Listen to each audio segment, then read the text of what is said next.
But let's talk about what really happened last week. Okay, let's brush all that away. What really happened last week. Trump started to tame the EPA. He got rid of this Clean Power Plan. Okay, and the thing about the Clean Power Plan is that the EPA has been running riot against business and especially against the coal industry. And the way they do this is they declare, like they'll declare the particulates that come out of producing coal and burning coal, they'll declare them absolutely lethal. And Congress will say, well, how do you know they're lethal? And they'll say, well, we did a study. And Congress, this is absolutely true. Congress will subpoena the study and the EPA won't turn it over. And so they've done other studies. It's not, it's not absolutely lethal. Obviously, there's always going to be some pollution. Coal is probably not, even clean coal is probably not the cleanest thing you can use. But still, this was just an attempt to destroy an industry that they don't like, the left doesn't like, and the EPA has been out of control, and this was the right thing to do. They started to pull this back. This is definitely an improvement. This is one of the things that Trump is doing that is great. He ended illegal subsidies to the insurance companies. What's happening with this is these companies, Obamacare is such a mess that these companies can't afford to pay out thing. When you say to an insurance company who's supposed to insure you against the possibility that you're going to get sick, and you say to them, well, you have to cover people who are already sick. There's no business model there. That's not a business model. That's fascist business.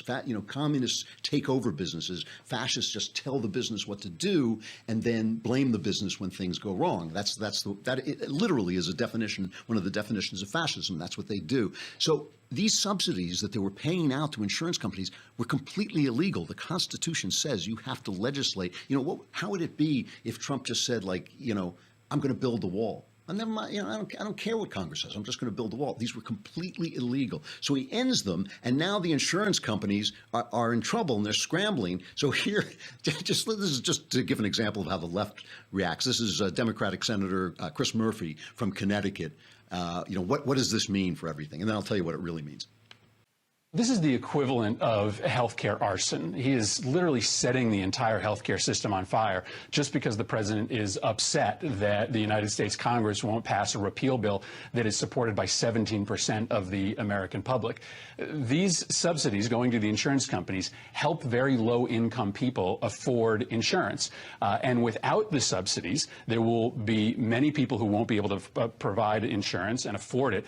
And the other set of subsidies that go to individuals to access coverage will actually increase, meaning that the deficit goes up, the amount of money that we spend overall in the Affordable Care Act goes up, because all that happens is the payments that used to be going to insurance companies now get substituted with increased tax credits for individuals to afford the coverage. The fact of the matter is the president is trying to sabotage the American healthcare system, trying to put a gun to the head of our constituents by taking away their healthcare or raising their costs in order to force us to repeal a bill that the American public doesn't want us to repeal.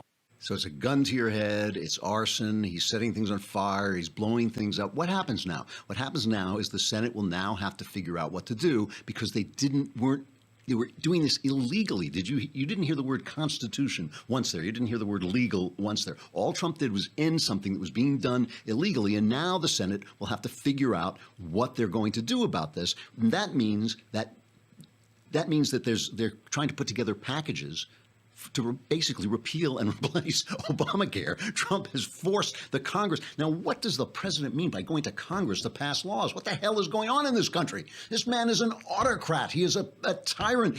How can he force Congress to do its job? It's same thing with Iran. The same thing with Iran. He said he would not certify the Iran deal. And the thing is, this Iran deal is such a bad thing. It is so bad. But one of the reasons it's bad is because Barack Obama, remember Barack Obama? What did he do? Yeah, he's something. It's hard I always forget him. I can't remember what he looks like because his legacy is just kind of a drifting mist floating away on the winds of change. But Barack Obama was not a dumb man, and he set this thing up. So we gave Iran all this money. We pulled off the sanctions that, remember, the Western world was basically as one delivering these sanctions against Iran. But we knew that Europe is dying to do business with Iran, so that they're never going to come back on board. They're never going to come back on board these sanctions. And all this did was it meant that Iran can continue their nuclear research, but they can't do it in a way that immediately applies to weapons, and then the whole thing sunsets. and they build a nuclear bomb. I mean, they could have a nuclear bomb tomorrow because all they have to do is buy. North Korea would be happy to sell them what they've got. But this just, I guess it slows them down, but it's the same deal. Nikki Haley was on, and she pointed out this is exactly what Clinton did with North Korea. Listen to what she's talking about. Everybody is turning a blind eye to Iran and all of those violations out of trying to protect this agreement. What we need to say is we have to hold them accountable. They can't be continuing to support terrorism around the world like we are seeing they do. They can't continue to test ballistic missiles, which will lead to a nuclear Iran. They can't continue to do arms smuggling in the way that they're doing. Are we really ready to have them become So you're saying you believe that there are other dangers posed by Iran, but right now remaining in the deal is in the national security interest of the United States? I think that's why you saw the president is staying in the deal. He's saying to Congress, can we make it better? What else can we do so that we can better protect Americans? And I think that his engagement with Congress is something that never happened under President Obama. They were never allowed to debate it. They were never allowed to discuss it. So now Congress is going to be fully engaged on the threats of Iran. These are all lessons learned from North Korea, every single one of them. See, this is the other thing. Obama set this up, and Congress let him do it, which is really criminal. But they set this up. This is a treaty. They keep calling it the Iran deal.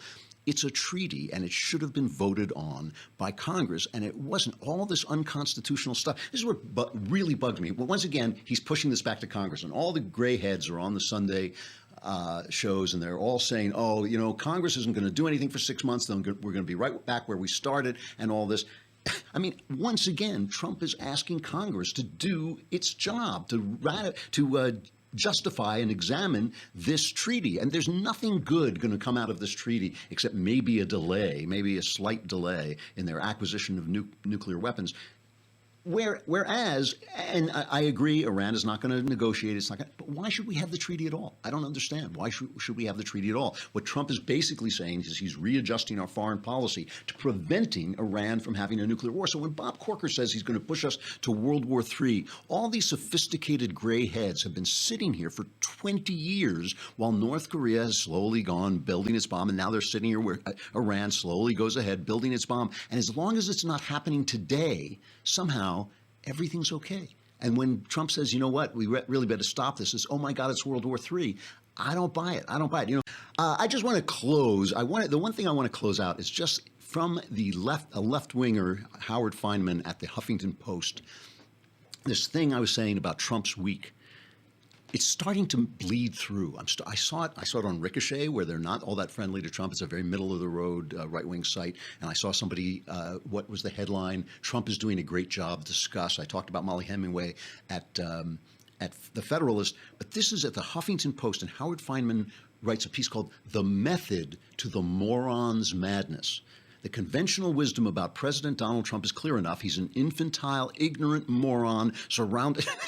I should read this. I should act this out. It's like, because you could just feel the anger bubbling up as he writes. He says, the conventional wisdom about President Donald Trump is clear enough. He's an infantile, ignorant moron surrounded by a shrinking political base of phalanx of enemies who used to be friends and more investigators than the FBI Academy. Washington reacts with alarm to his inflammatory tweets, and lately has made a parlor game out of chronicling his outbursts of anger, dismay, and ignorance as news organizations offer a cascade of vivid, in-the-room portrayals of an out-of-control boy king, all of which are made up completely. So Democrats hope against hope that he will be impeached over Russia. I can't believe these guys are living in this stuff.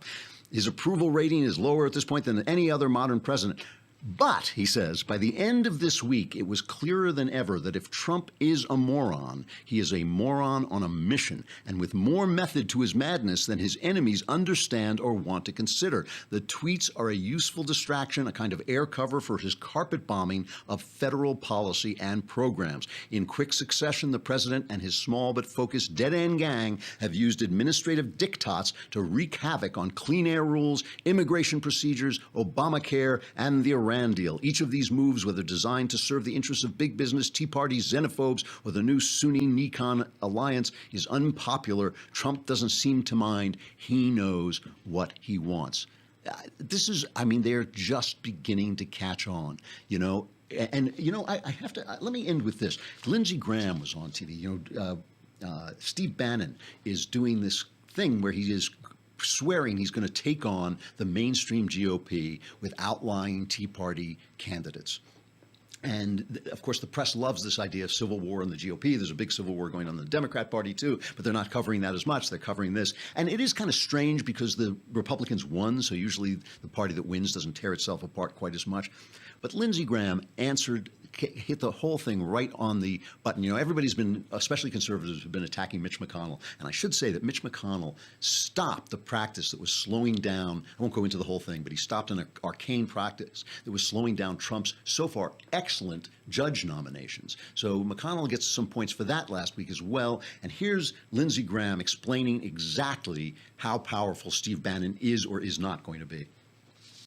You're going to ask me about Bannon, so I'll just go ahead and ask myself. Steve Bannon, the president's so former what's advisor. going on? It's a symptom of a greater problem. If we don't cut taxes and we don't eventually repeal and replace Obamacare, then we're going to lose across the board in the House in 2018.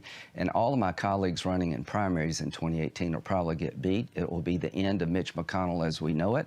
So this is a symptom of a greater problem. If we do cut taxes and we do repeal and replace Obamacare, it doesn't matter what Bannon do because we'll win. But Steve Bannon has said that Republicans should go to war against Mitch McConnell, that all y'all should get rid of him, and that should be the Republican rallying cry. Mitch McConnell's not our problem. Our problem is that we promised to repeal and replace Obamacare, and we failed.